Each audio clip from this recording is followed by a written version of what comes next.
Hi students, welcome to English Madhyam. तो आज का हमारा पैसेज है कॉमन कंसर्न्स। ठीक है, तो चलिए स्टार्ट करते हैं। Strengthening trade and technology ties between India and Republic of Korea was at the top of the list of outcomes from the 2-day visit of President Lee Jae-myung to Delhi। कह रहा है कि trade and technology के ties को bond को मजबूत करना भारत और कोरिया के बीच में जो 2 दिन की विजिट हुई थी प्रेसिडेंट ली जैंग म्यूंग की दिल्ली में, उसमें सबसे ज्यादा वो टॉप के लिस्ट में थी। मतलब ये सबसे ज्यादा इंपॉर्टेंट चीज थी। And meeting with prime minister Narendra Modi, और उनका प्रधानमंत्री से मिलने में भी जो आउटकम था, जो रिजल्ट था, वो इसी चीज में था कि किस तरीके से भारत के बीच में जो ट्रेड, भारत और कोरिया के बीच में जो ट्रेड है या टेक्नोलॉजी है, उस बॉन्ड को, रिलेशनशिप को और से ज्यादा मजबूत किया जाए। द विजिट, कह रहा है कि ये जो विजिट हुई है 8 years after the last by a South Korean president, 8 साल बाद हो रही है जब लास्ट बार जो साउथ कोरियन प्रेसिडेंट आए थे उसके बाद से। And 7 since mister Modi trip to Seoul, और 7 साल बाद हो रही है जब से मिस्टर मोदी जो है वो सियोल गए थे। वॉज लॉन्ग ओवरड्यू, ये काफी देर से इस ट्रिप का मतलब इंतजार था और ये काफी समय से बकाया थी। ओवरड्यू मतलब बकाया थी। And focused on building futuristic ties, और इस विजिट का जो फोकस था वो इस पे था कि किस तरीके से भविष्य को ध्यान में रखते हुए दोनों देशों के बीच में टाइज लाए जाए, बॉन्ड बनाया जाए amid the recent global turmoil. और किस बीच ये जो फ्यूचरिस्टिक टाइज की बात हो रही है, जब जब पूरे दुनिया में जो है वो टर्मोइल फैला हुआ है, पूरी उथल पुथल हर जगह है। The two leaders committed to taking trade levels to 50 billion by the end of the decade। कह रहा है कि दोनों ही लीडर इस बात पर कमिटेड हैं कि दोनों ही देशों के बीच में जो ट्रेड लेवल है, जो दोनों देशों के बीच में जो व्यापार है, वो 50 बिलियन डॉलर तक पहुंचा दिया जाए इस दशक के अंत तक। Launched a joint vision for the India ROK special strategic partnership, और दोनों ही लीडर्स ने भारत और आरओके के जो स्पेशल स्ट्रेटेजिक पार्टनरशिप है उसके ज्वाइंट विजन को लॉन्च किया है। फ्रेमवर्क स्टेटमेंट्स, कह रहा है कि दोनों ही जो लीडर हैं उन्होंने स्टेटमेंट जारी किए हैं स्ट्रक्चर को लेकर, ब्लूप्रिंट को लेकर। किसका स्ट्रक्चर? ऑन शिप बिल्डिंग, कि कैसे शिप बिल्डिंग करी जाए, कैसे मैरीटाइम लॉजिस्टिक्स है, मतलब लॉजिस्टिक्स का मतलब यहाँ पे हो गया जो सप्लाई है ना, समुद्री जो सप्लाई है उसको किस तरीके से मजबूत किया जाए दोनों देशों के बीच में।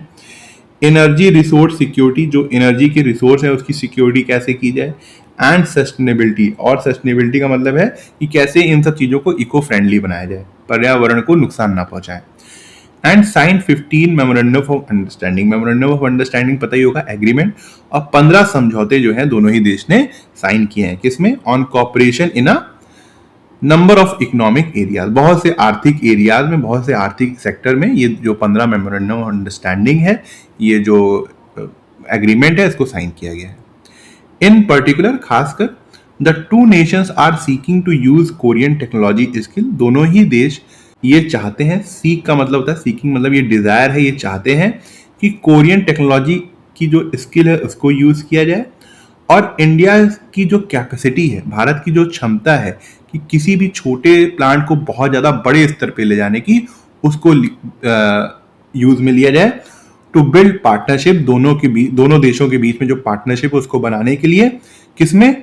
इन क्रिटिकल मिनरल्स, कि जो क्रिटिकल मिनरल्स होते हैं ना, जो बहुत ही कम मिनरल्स होते हैं, उनके ऊपर पार्टनरशिप बनाने की। एंड क्वांटम कंप्यूटिंग, और जो एडवांस कंप्यूटिंग सिस्टम है जिसमें बहुत ही ज्यादा हाई पार्टिकल के ऊपर काम हो रहा है, उसके ऊपर। As they have in manufacturing heavy equipment and consumer goods, वैसी ही पार्टनरशिप इन दो सेक्टर में चाहिए जिसमें क्रिटिकल मिनरल इन्वॉल्व है और क्वांटम कंप्यूटिंग इन्वॉल्व है, जैसा कि भारत और साउथ कोरिया की पार्टनरशिप है बड़े बड़े इक्विपमेंट बनाने की और कंज्यूमर गुड्स को बनाने की। A number of Korean companies, कह रहा है कि बहुत सी जो कोरियन कंपनीज हैं, are household names in India, उनकी घरों में एक तरीके से भारत में पहचान है, लोग जानते हैं उन्हें। Which has become the largest production base for many of these companies, और भारत जो है इन कंपनीज के लिए एक बहुत ही बड़ा उत्पादन का केंद्र बना हुआ है, प्रोडक्शन का केंद्र बना हुआ है।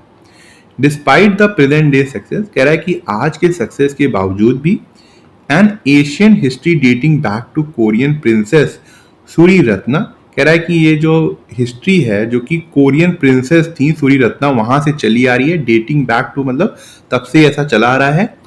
ऑल्सो नोन एज ह्यू ह्योंग ओके, शायद मैं प्रोनाउंसिएशन सही ना कर पा रहा हूँ इनको। और इनको किस नाम से, ये जो सूरी रत्ना थी इनको और किस नाम से जाना जाता है वहां पर? Hiuen Tsang okay, who was believe to have travelled from Ayodhya और अयोध्या। ऐसा माना जाता है कि ये जो है अयोध्या से आई थी, अयोध्या से आई थी मतलब। And plans for the future, यहां से पढ़ो। Despite the present day success, कह रहा है कि आज के सक्सेस के बावजूद भी और फ्यूचर के प्लान के बावजूद भी India south Korea ties have बिलाइड their potential. Bharat और साउथ कोरिया के बीच में जो संबंध है, टाइज है, वो उस क्षमता में कभी काम नहीं किए जिस जिस तरीके से उसको होना चाहिए था। बिलाइड का मतलब होता है किसी चीज को कॉन्ट्राडिक्ट करना, झुठलाना, मतलब उस पोटेंशियल में कभी भी, उस क्षमता में कभी भी काम इन्होंने नहीं किया जितना इनको होना चाहिए था। The current level of $27 billion in bilateral trade, कह रहा है कि इस समय जो $27 बिलियन का हमारा बायलेटरल ट्रेड है, द्विपक्षीय तरीके से ट्रेड है, is particularly low for two economies among the world top 15 by GDP. कह रहा है खासकर ये उन दो इकोनॉमीज के लिए काफी ज्यादा लो है जो कि दुनिया भर की जीडीपी रैंकिंग में टॉप 15 में आती है। भाई भारत जो है इस समय 6 नंबर पर है और ये भी 10 या 11 नंबर पर है, तो ये काफी ज्यादा कम ट्रेड है। Korean dramas and K pop are popular in India, कह रहा है कि जो कोरियन ड्रामाज हैं और जो के पॉप कल्चर है उनका, वो भारत में इस समय काफी ज्यादा प्रसिद्ध हैं। मैंने तो नहीं देखा, वैसे लोग बताते हैं कोरियन ड्रामाज बहुत बढ़िया होते हैं। While Indian culture and religious influence is evident in south Korea, कह रहे हैं कि वहीं भारत में इंडियन कल्चर और जो रिलीजियस इन्फ्लुएंस है वो काफी ज्यादा साफ तरीके से साउथ कोरिया में दिखता है। एविडेंट मतलब स्पष्ट रूप से वहां पे दिखता है। हालांकि कभी कभी वीडियो देखने को नहीं मिलती, साउथ कोरिया में थोड़ा सा रेसिस्ट हैं लोग इंडियंस को लेकर ना, अब पता नहीं, हो सकता वहां पे इंडियन कल्चर प्रसिद्ध हो। यह टूरिस्ट फ्लोज रिमेन लो, कह रहा कि उसके बावजूद भी जो टूरिस्ट फ्लो है, मतलब आना जाना है टूरिस्टों का, काफ़ी कम है। And each has fewer than 15,000 resident expatriates, expatriates का मतलब होता है माइग्रेंट, और दोनों ही देश में जो माइग्रेंट रेजिडेंट है वो 15,000 से कम है। मतलब कोरिया से आने वाले जो यात्री यहाँ पर है वो 15,000 भी यात्री नहीं है, जो रेसिडेंट है जो यहाँ पे रह रहे हैं वो कम है, और भारत भी वहाँ पे जो भारतीय हैं वो 15,000 से वहाँ पे कम है। Before his departure to Vietnam from India, कह रहा है कि भारत से वियतनाम जाने से पहले प्रेसिडेंट ली पॉइंटेड आउट, प्रेसिडेंट ली ने यह इशारा किया है that while India's population is 15 times larger than Vietnam, कि जबकि भारत की जो पॉपुलेशन है वियतनाम से 15 टाइम ज़्यादा बड़ी है, लार्जर है। India has just 12,000 Korean resident while Vietnam has 2 lakh, कह रहा है कि भारत में सिर्फ 12,000 कोरियन रेसिडेंट्स हैं, मगर जो वियतनाम में वहाँ पे कितने हैं, 2 लाख है। मतलब इतनी ज़्यादा पॉपुलेशन होने के बावजूद भी हमारे यहाँ सिर्फ 12,000 कोरियन रेसिडेंट्स हैं और वियतनाम में कितने हैं, 2 लाख हैं। मतलब भारत एक तो इतना ज़्यादा बड़ा देश है, उसके बाद भी जो साउथ कोरियन है वो यहाँ पर बहुत कम है। हालांकि लैंग्वेज बैरियर है, अब ना तो ये साउथ कोरियन शायद इंग्लिश भी नहीं बोलते हैं और हिंदी भी नहीं बोलते हैं और कोई भाषा ऐसी नहीं बोलते हैं, लैंग्वेज बैरियर जो सबसे बड़ी समस्या है। Closer ties between them will require greater efforts for political and strategic relation, कह रहा है कि अगर भारत और साउथ कोरिया को काफ़ी ज़्यादा नज़दीकी रिश्ते बनाने हैं, क्लोजर टाइज बनाने हैं, तो काफ़ी ज़्यादा ग्रेटर एफर्ट्स, मतलब काफ़ी ज़्यादा एफर्ट लगने वाला है, राजनीतिक रूप से भी और रणनीतिक रूप से भी। Building stronger ties in the Indo Pacific, और अगर स्ट्रॉन्गर टाइज बनाने हैं इंडो पैसिफिक में तब भी बहुत ज़्यादा एफर्ट लगने वाला है। And fast tracking talks for the CEPA trade agreement which has failed to be finalise despite talks, कह रहा है कि अगर CPA ट्रेड जो एग्रीमेंट है उसको फास्ट करना है तो उसमें भी बहुत ज़्यादा एफर्ट लगेंगे, जो कि फेल हो गया है फाइनलाइज होने से बातचीत के बावजूद भी। वेलकमिंग मिस्टर ली को वेलकम करते हुए mister Modi listed 3 qualities, mister Modi ने 3 क्वालिटीज बताई हैं। एक डेमोक्रेटिक वैल्यूज, मतलब लोकतांत्रिक जो व्यवस्था है उसको लेकर हमारे अंदर जो रिस्पेक्ट है, हमारे अंदर जो वैल्यूज हैं। अब मार्केट इकोनॉमी, और जो हमारे यहाँ इकोनॉमी है, अर्थव्यवस्था है, and respect for the rule of law, और दोनों ही देशों के अंदर जो क्वालिटीज हैं एक तरीके से कानूनी व्यवस्था को लेकर as deeply embedded in the DNA, वो हमारे डीएनए के अंदर एक तरीके से जड़े हुए हैं, ऑफ बोथ नेशन, जो दोनों ही देश हैं उनके अंदर। Both countries have many common concerns and have much to lose at present from the effect of the US-Israel war with Iran। कह रहा है कि दोनों ही कंट्रीज की अपनी कॉमन चिंताएं हैं और दोनों ही कंट्रीज काफ़ी कुछ खो सकती हैं जो US-Israel वॉर हो रहा है ईरान के साथ, उसके प्रभाव से जो डिसरप्शन हो रहा है मैरीटाइम ट्रेड में, मतलब जो ट्रेड नहीं हो पा रहा है समुद्री रास्ते से, उसमें जो रुकावट आ रही है उससे भी दोनों देश बहुत कुछ खो सकते हैं, और ये जो लॉन्ग टर्म एनर्जी शॉर्टेजेस हो गई है उसकी वजह से भी। The visit was a timely opportunity, कह रहा है कि ये जो विजिट है ये एक भारत के लिए अपॉर्चुनिटी है एंड कोरिया और कोरिया के लिए भी एक अपॉर्चुनिटी है to seek new ways to engage with each other, ताकि वो नए रास्ते की तरफ देख सकें, दोनों लोग एक साथ इंगेजमेंट बढ़ा सकें विद ईच अदर आपस में, and develop a common outlook, और दोनों ही देश एक पर्सपेक्टिव, एक दृष्टिकोण बना सकते हैं common on withering future shock, ताकि वो फ्यूचर से जो समस्या, मतलब जो फ्यूचर में आने वाली जो समस्या है उससे लड़ सकें। विदरिंग का मतलब होता है कि किसी भी समस्या को रेजिस्ट कर सकें या उससे पार पा सकें, अराइजिंग फ्रॉम द वॉर, जो कि वॉर से उठने वाली है। Which of the following best captures the author assessment of the economic depth between India and South Korea? कह रहा है कि इन स्टेटमेंट से कौन सा ऐसा स्टेटमेंट है जो ऑथर ने जो असेसमेंट करी है कि भारत और साउथ कोरिया के बीच में जो आर्थिक डेप्थ है उसमें कौन सा स्टेटमेंट बताता है? The bilateral trade has reach a significant milestone of $50 billion. नहीं, ये तो एक तरीके से एम है, ऑब्जेक्टिव है कि 10 साल में ऐसा करना है, तो ये गलत हो गया। Despite India being the largest production base for several Korean firms, the current trade volume remains disproportionality low relative to their GDP ranking. हाँ, जीडीपी की रैंकिंग है हम दोनों ही देशों की ठीक है, टॉप 15 के अंदर है, उसके बावजूद भी हमारा जो करंट ट्रेड वॉल्यूम है वो काफ़ी ज़्यादा कम है। और भारत में जो ये सेवरल कोरियन फर्म्स काम कर रही हैं इनका प्रोडक्शन भी बहुत ज़्यादा है, उसके बावजूद भी हमारा जो बायलैटरल ट्रेड है वो शायद $27 बिलियन बताया गया है पैसेज में ना, तो बी जो है एकदम करेक्ट है। Based on president lease comparison with Vietnam, कह रहा है कि जो प्रेसिडेंट ली ने कंपेयर किया है वियतनाम से, what is the most accurate influence about India Korea connectivity, हम इंडिया और कोरिया के बीच में कितनी कनेक्टिविटी है उसके बारे में क्या समझ सकते हैं। Vietnam strategy location in the Indo Pacific make it's a more viable partner for south Korea, ऐसा कहीं भी नहीं बताया गया।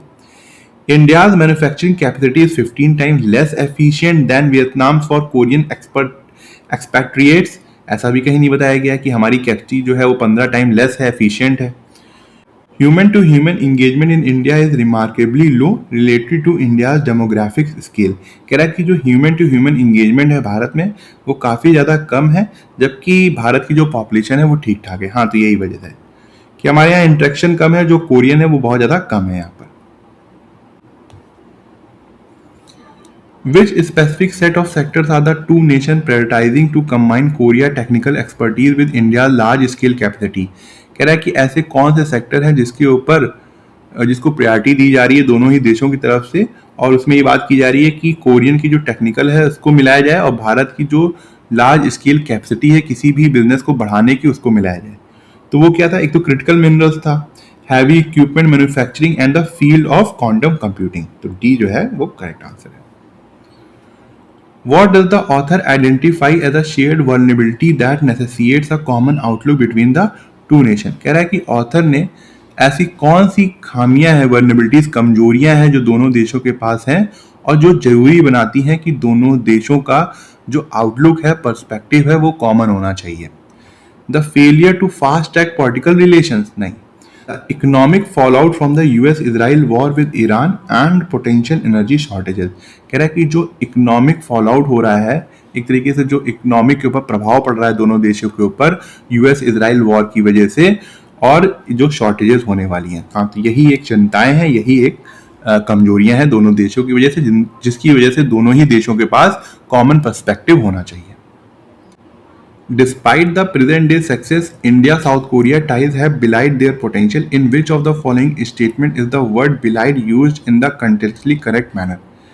कह रहा है कि ये जो belied word है इन चारों स्टेटमेंट में किसमें सही तरीके से यूज हुआ है। The actors youthful and energetic performance बिलाइड the fact. पहले मतलब बिलाइड का मतलब क्या होता है? बिलाइड का मतलब होता है किसी चीज को गलत तरीके से दर्शाना, है ना, किसी चीज को फॉल्स तरीके से दिखाना। ऐसे लिख सकते हो, to show something to be false. The actors youthful and energetic performance, जो एक्टर की यूथफुल और काफी ज्यादा एनर्जी भरी परफॉर्मेंस थी, बिलाइड द फैक्ट, उसने उस तथ्य को गलत दर्शाया, that he had been suffering from a debilitating illness for month, कि वो काफी समय से जो कमजोर करने वाली बीमारी थी उससे जूझ रहा था। तो बिल्कुल सही है, क्योंकि ये जो यूथफुल और एनर्जेटिक परफॉर्मेंस थी उसने एक तरीके से इस फैक्ट को झूठा दर्शाया। ए जो है वो करेक्ट आंसर होगा। ठीक है, ये आज का क्लोज टेस्ट है। ठीक है, एक बार पढ़ के देखो, फिर स्टार्ट करते हैं। Chat GPT can dash into dash and even threatening language when drawn into prolong human style conflict. कह रहा है कि चैट जीपीटी जो है वो एक डराने वाली भाषा के रूप में एक तरीके से चेंज हो सकता है। यहाँ पे यही मीनिंग आ रही है, इनटू लगा हुआ है, किसी चीज में चेंज हो सकता है अगर इंसानी जैसे इंसान लड़ते हैं, जो इंसान टाइप की जो कॉन्फ्लिक्ट होती है, अगर उनके साथ काफी देर तक उनको रखा जाए। According to a new study के अनुसार, researchers tested how large language models responded to sustained dash by feeding ChatGPT exchanges from real life arguments and tracking how its behavior changed over time। कह रहा है कि researchers ने ये testing करी है कि ये जो लार्ज लैंग्वेज मॉडल्स हैं, जितने भी चैट जीपीटी हो गए, एआई वाले मॉडल हो गए, ये किस तरीके से रेस्पॉन्स देते हैं अगर हम चैट जीपीटी में जो रियल लाइफ आर्गूमेंट है, बहस है, उसको उसके अंदर डालते हैं और फिर वो ट्रैक करते हैं कि किस तरीके से जो चैट जीपीटी का बिहेवियर है वो समय के साथ चेंज हो रहा है। One expert not connected with the study described it as one of the most interesting ever done into a AI language and pragmatics। कह रहा है कि एक एक्सपर्ट जो कि इस स्टडी से रिलेटेड नहीं है, कनेक्टेड नहीं है, उनका कहना है कि ये काफ़ी ज़्यादा दिलचस्प चीज़ जो है वो एआई के साथ की जा रही है, मतलब अब तक की सबसे ज़्यादा इंटरेस्टिंग चीज़ है जो कि एआई लैंग्वेज के साथ या फिर उसकी प्रैक्टिकलिटी के साथ की जा रही है। कितने ज़्यादा प्रैक्टिकल है एआई उस चीज़ को देखने के लिए। Doctor Vittoria Tentuki, who co-authored the research paper with Professor Jonathan Culpeper at Lancaster University। कह रहा है कि डॉक्टर विटोरिया, जिन्होंने ये रिसर्च पेपर एक तरीके से साथ में लिखा है किनके, जॉनथन प्रोफेसर जो है उनके साथ, कहाँ पे, लेंस्टर यूनिवर्सिटी में। सेड, उन्होंने कहा है, their research found AI mirror the dynamics of real world dispute. कह रहा है कि उनकी रिसर्च ने ये पाया है कि जो एआई है वो दुनिया में बदलती हुई जो पूरे विश्व में डिस्प्यूट हो रहे हैं उसको मिरर करता है, वैसा ही दिखा देता है। When repeatedly exposed to dash, the model began to dash the tone of the exchanges। कह रहा है कि लगातार किसी चीज से हम चैट जीपीटी को अगर एक्सपोज करते हैं तो उसकी भी टोन जो है वैसी ही होती जाती है जैसे उसको एक्सपोज कर रहे हैं जिस चीज से, मतलब जिस चीज से उसके अंदर डाल रहे हैं उस तरीके की उसकी टोन होती जाती है। With it responses becoming more hostile as the interaction develop. कह रहा है कि फिर धीरे धीरे जो चैट जीपीटी की या फिर एआई की जो रेस्पॉन्सेज हैं वो और ज़्यादा दुश्मनीपूर्ण होती जाती है, मतलब हॉस्टाइल मतलब क्या होता है, दुश्मनी जैसी होती जाती है जैसे जैसे जो इंटरेक्शन है वो डेवलप होता है। He said, in some cases ChatGPT outputs went beyond those of the human participants, including personalized insult and explicit threat। कह रहा है कि कुछ केसेस में जो चैट जीपीटी है उसका जो एक तरीके से रेस्पॉन्स होता है वो बहुत ज़्यादा एक तरीके से सीमाएं पार कर जाता है, फिर एक तरीके से वो लोगों की इंसल्ट करने लगता है और उनको धमकियां देने लगता है। Chat GPT can dash into dash and even threatening language when drawn into prolonged human style conflict। क्या होना चाहिए? डिवॉल्व का मतलब होता है किसी और खराब स्थिति में पहुंच जाना चाहिए। चैट जीपीटी कैन डिवॉल्व नहीं, ChatGPT can escalate into hmm, हो सकता है वैसे, एक चीज है। ट्रांसम्यूट का मतलब होता है, एस्केलेट मतलब होता है बढ़ना, सबको पता होगा वैसे, और ज्यादा गंभीर हो जाना। ट्रांसम्यूट का मतलब होता है रूप बदल लेना, नहीं इसका कोई मीनिंग नहीं आएगा। स्नोबॉल का मतलब भी होता है बढ़ जाना, काफी तेजी से बढ़ना किसी समस्या का, मगर यहाँ पे ये कंटेक्स्ट सही नहीं है इसका। अगर हम एक्सक्लेट यहाँ पे रखते हैं, चैट जीपीटी कैन एक्सक्लेट, किस में चेंज हो जाता है, किस में बढ़ जाता है, इनटू इनकोहेरेंट। इनकोहेरेंट का मतलब होता है बिना किसी मतलब का, पास पास है ना, इसलिए मीनिंग निकालने में थोड़ा टाइम लगता है। डिडैक्टिक का मतलब होता है कोई जो बहुत ज्यादा उपदेश देने वाला हो। एब्यूजिव का मतलब है कि बहुत ज्यादा अपमानजनक हो सकता है, कि जो चैट जीपीटी है, आगे बात की गई थी कि लड़ाई झगड़ा अगर लगातार चलता रहेगा तो वो और ज्यादा एब्यूजिव हो जाएगा, है ना, बहुत ज्यादा खराब भाषा का यूज करने लग सकता है चैट जीपीटी, ऐसा बात हुई थी, तो एब्यूजिव हो सकता है। ऑब्सिक्यूअस का मतलब होता है बहुत ज्यादा चापलूस, नहीं, चापलूस वाली कोई बात ही नहीं हुई। डिडैक्टिक का मतलब है उपदेश देने वाला, कोई मतलब नहीं निकल रहा है यहाँ पर। इनकोहेरेंट का मतलब होता है बिना किसी मतलब का, तो एब्यूजिव हो सकता है यहाँ पर टू में। और यहां पर भी ये सही लग रहा है, चैट जीपीटी कैन एक्सक्लेट, मतलब चैट जीपीटी क्या हो सकता है, और ज्यादा एब्यूजिव हो सकता है, तो बी यहां पर भी सही है। Researchers tested how large language models responded to sustained dash by feeding ChatGPT exchanges from real life argument। यहाँ पे argument की बात हो रही है, क्या होना चाहिए? एडुलेशन का मतलब होता है प्रशंसा करना, क्या है यहाँ पे, हम चैट जीपीटी लार्ज जो लैंग्वेज मॉडल है उसके अंदर और ज्यादा प्रशंसा वाली बातें आर्गुमेंट भरेंगे, नहीं, आर्गुमेंट मतलब बहस करना। अपैथी, अपैथी मतलब क्या होता है कि बहुत, जिसमें बहुत ज्यादा किसी को रुचि ना हो, कोई मतलब नहीं है। हॉस्टिलिटी मतलब होता है दुश्मनी, हो सकता है। एम्बिग्यूटी का मतलब होता है कंफ्यूजन, कोई मतलब नहीं। तो बेस्ट यहाँ पे क्या होगा, सी होगा, कि रिसर्चर ने ये टेस्ट किया कि जब लार्ज लैंग्वेज मॉडल को बहुत ज्यादा एक तरीके से दुश्मनी के अंदर रखा गया, मतलब ऐसी बातें जो है उसके अंदर डाली गई, chat feeding chat GPT exchanges from real life argument and tracking how its behaviour changed over time, और फिर ट्रैक किया कि किस तरीके से चैट जीपीटी का जो बिहेवियर है वो समय के साथ चेंज होता है, तो बेस्ट यहाँ पे क्या होगा, सी होगा। डॉक्टर विटोरी टेंटुकी, ये तो पता होगा, ये तो पढ़ चुके हैं।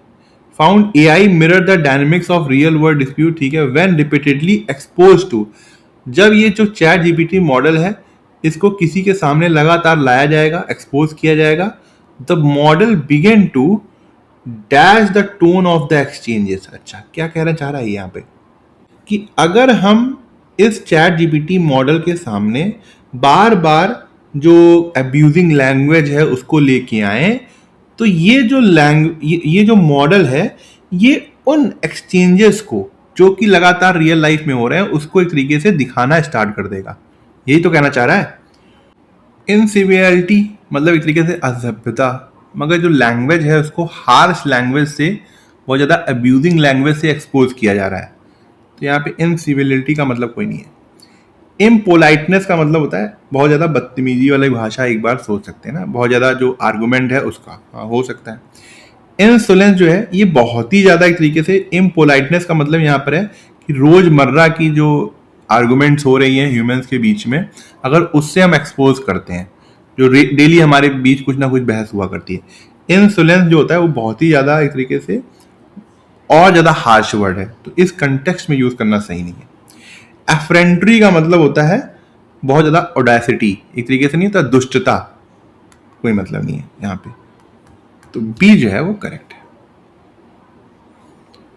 क्या होगा फिर ये, जब हम बार बार इस मॉडल को इम्पोलाइटनेस में एक्सपोज करेंगे तो ये जो मॉडल है वो क्या बनना स्टार्ट हो जाएगा, parrot the tone of the exchanges. Parrot का मतलब होता है रट्टा मारना बिना सोचे समझे, कोई मतलब आ रहा नहीं, उसको मिरर करना स्टार्ट कर देगा, दर्शाना स्टार्ट कर देगा अपने लैंग मॉडल में, हो सकता है।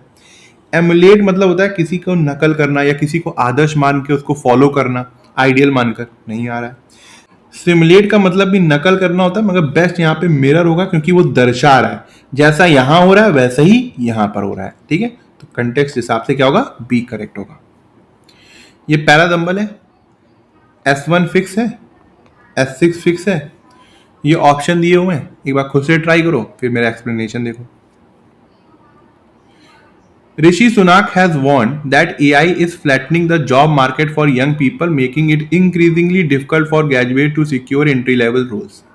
कह रहा है कि ऋषि सुनाक ने ये वार्निंग दी है एक तरीके से कि एआई जो है वो जॉब मार्केट को ख़त्म कर रहा है, फ्लैट कर रहा है जो नए लोग हैं, यंग पीपल हैं उनके लिए, और काफ़ी ज़्यादा उनको मुश्किल बना रहा है जो ग्रेजुएट्स हैं कि उनको एंट्री लेवल जो है रोल मिल सके कंपनियों में। ठीक है, अल्टीमेटली कह रहा है आखिरकार the former prime minister argues, वो ये तर्क देते हैं that government must act with purpose to ensure AI help, कि गवर्नमेंट को एक तरीके से काम करना चाहिए ताकि वो एआई जो है वो लोगों की जॉब्स में मदद करे, उनको बेटर बनाने के लिए, ना कि उनको रिप्लेस करने के लिए। ठीक है, इसका मतलब ये हुआ कि यहाँ पे बात हो रही है एआई की, एआई जो कि लोगों की जॉबें खा रहा है। मगर ऋषि सुनाक साहब जो फॉर्मर प्राइम मिनिस्टर रहे हैं यूके के, उनका ये कहना है कि सरकार को ध्यान देना चाहिए कि जो एआई है वो लोगों की जॉब्स में मदद करे, ना कि उन जॉब्स को खाए।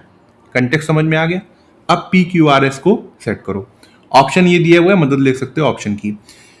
QP से ये लगा कि भाई Q ज्यादा ऑप्शन में, इसका मतलब Q जो है वो S1 के बाद आने वाला है। P को भी चेक कर लेते हैं। To counter this trend he suggest a major rebalancing, इस ट्रेंड को काउंटर करने के लिए। कौन सा ट्रेंड? अभी इसको नहीं, पहले क्यू को देखो। This shift is driven by CEOs who believe they can grow their businesses through AI driven productivity without significantly increasing their workforce। कह रहा है कि ये जो शिफ्ट आया है मार्केट में, जो कि CEOs ने लेके आए हैं, जिनका मानना ये है कि वो अपने बिजनेसेस को बढ़ा सकते हैं AI की प्रोडक्टिविटी से, और बिना अपने यहाँ लोगों की वर्कफोर्स बढ़ाए हुए, बिना मतलब लोगों को जॉब दिए हुए। तो ये बात समझ में आ रही है? क्यू से स्टार्टिंग कर सकते हैं हम S1 के बाद। ठीक है, अब ये जो ट्रेंड बना दिया है इन CEOs ने, अलग अलग चीफ एग्जीक्यूटिव जो ऑफिसर हैं अलग अलग कंपनियों के, इन्होंने ये जो ट्रेंड बना दिया है एआई का यूज करने के लिए। अब ये देखो P कह रहा है टू काउंटर दिस ट्रेंड, इस ट्रेंड को काउंटर करने के लिए ऋषि सुनाक, जो कि ही जो प्रोनाउन है ऋषि सुनाक के लिए यूज हुआ है, जो कि पहले ही S1 में आ चुका है, उन्होंने ये सजेशन दिया है कि एक मेजर रीबैलेंस किया जाए पूरे टैक्स सिस्टम को, खासकर जो धीरे धीरे वहां पे नेशनल इंश्योरेंस है उसको एवोल्यूशन किया जाए, उसको खत्म किया जाए। ठीक है, नेशनल इंश्योरेंस क्या है? वहां पे कंपनियों को नेशनल इंश्योरेंस कराना पड़ता है, एक तरीके का टैक्स सिस्टम है वहां पर। तो उनका कह रहा है कि भाई इनको छुटकारा दिया जाए इससे, और इससे क्या होगा कि थोड़ा सा राहत मिलेगी कंपनियों को। ठीक है, एक तरीके से क्या हो गया? QP हो गया। QP ये ऑप्शन गया, ये ऑप्शन गया। अब या तो ये होगा या तो ये होगा, RS होगा या SR होगा। देख लेते हैं, RS रखते हैं। तो कह रहा है कि ये जो नेशनल इंश्योरेंस से अब क्या होगा कि जब हटा दिया जाएगा तो सरकार को टैक्स नहीं मिलेगा। अब देखो R क्या कह रहा है? The revenue loss from employment taxes. कह रहा है ये जो रेवेन्यू, पैसे का लॉस हुआ है एम्प्लॉयमेंट टैक्सेस से, would instead be recovered by taxing corporate profit.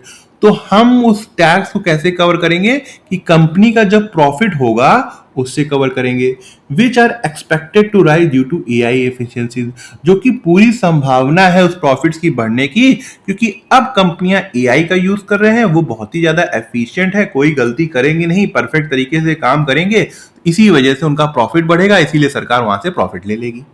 ठीक है, काफी मतलब आ रहा है। Such a change would tip the scales back in favor of hiring human workers by making it financially more attractive for companies to employ people।